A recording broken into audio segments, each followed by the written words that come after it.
Hi, my name's Daniel Roy, and today I'd like to talk to you about my favorite sleight-of-hand technique of all time, the legendary center deal, which I will demonstrate using the 4 kings.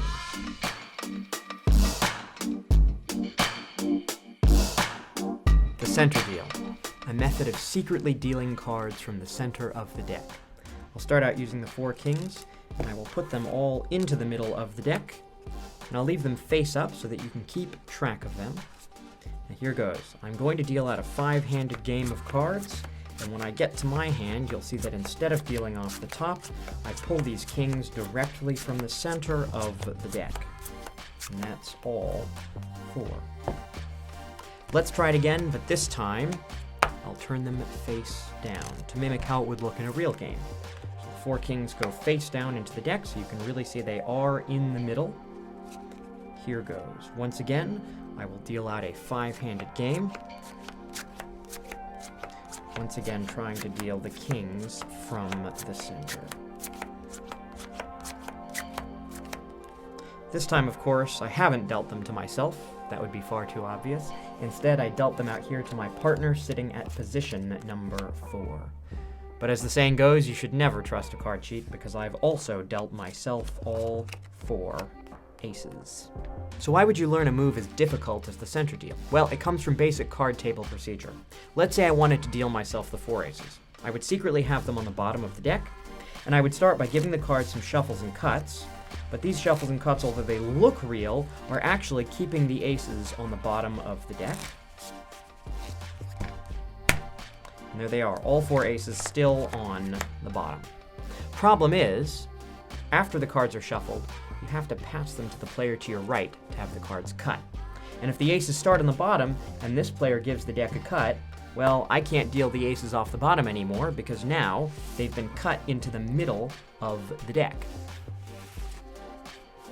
And so this is why it can be helpful to be able to deal the cards from the center, because otherwise I have to do a secret maneuver to somehow undo the cut. And these are very difficult maneuvers, and the worst part is that at this moment in a card game, as you're taking the cards back to begin the deal, everyone is staring at your hands. So the center deal is a revolution in terms of card table sleight of hand, because you don't have to undo the cut. You can just deal the cards directly from the center. And that probably sounds like a very nice story. Problem is, it doesn't end up being all that true in reality. The truth is, the center deal is the most useless move in all of Magic and the most useless move in all of gambling. Why? Well, at the card table, you're almost never cheating by yourself. You almost always have a partner that you're working with, or you have some connection to the person running the game. So let's say I'm cheating with a partner who's seated directly to my right. I've got the 4 aces on the bottom of the deck right now, and I give the cards some shuffles, but I keep the aces on the bottom of the deck. And then right before I pass the cards to my partner to be cut, I give the cards one last shuffle, but in this shuffle, I leave a few cards near the bottom sticking out of the deck ever so slightly, by about a 1/16 of an inch. And then what my partner does, when my partner gives the cards a cut, is my partner cuts the deck at exactly that spot, which means the aces have now been brought back to the bottom of the deck. And I can just deal them to myself or deal them to my partner off the bottom of the deck, using any classical bottom dealing procedure, which might look something like this. 4 aces are no longer on the bottom, because they're all in my hand. Another option is to use marked cards. So let's imagine that the 4 aces were marked, which just means there'd be some change in the back design so that you could tell them apart. I'm going to leave them face up to simulate what it would be like if you could read the marks. And now I'm going to shuffle the 4 aces into the deck like so. And this time I will use a technique known as the second deal, which refers to any situation where you apparently deal the top card, but actually you deal the second card. So in this case, the top card is the 5 of spades, the second card is the 2 of spades.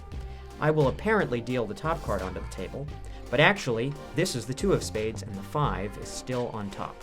So all that happened is that I apparently dealt the top card, but actually, I pulled out the second card from the top.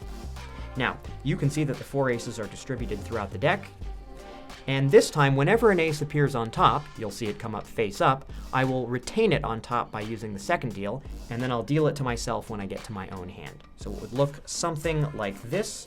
Each time you see an ace appear, I start dealing seconds to the other players until I get to my own hand.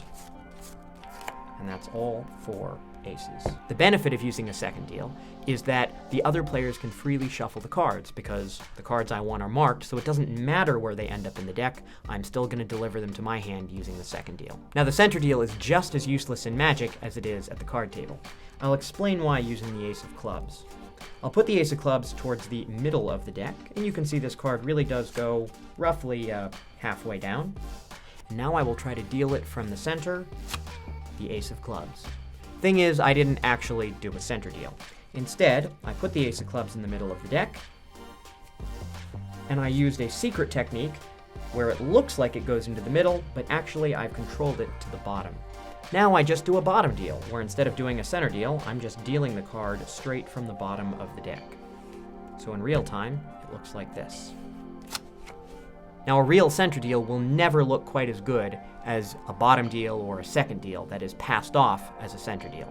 So in other words, it's completely useless in Magic because the most impressive thing you can possibly do with a center deal is say, look, I can do a center deal.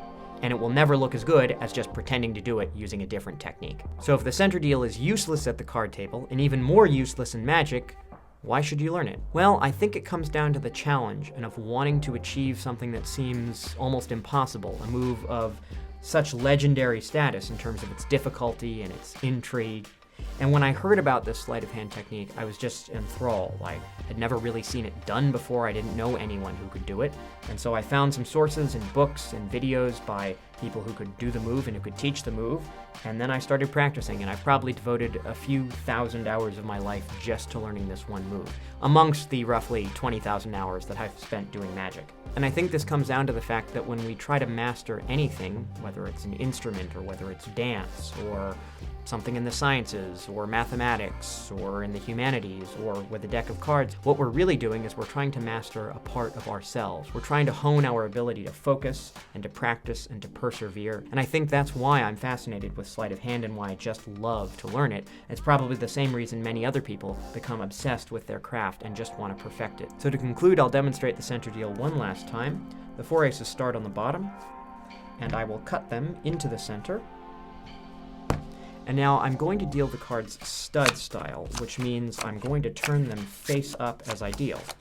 Yet nonetheless, I will still deal the aces to my own hand directly from the center. And that's all 4 aces. I'm dealing the ace out of the center. That is called a hanger.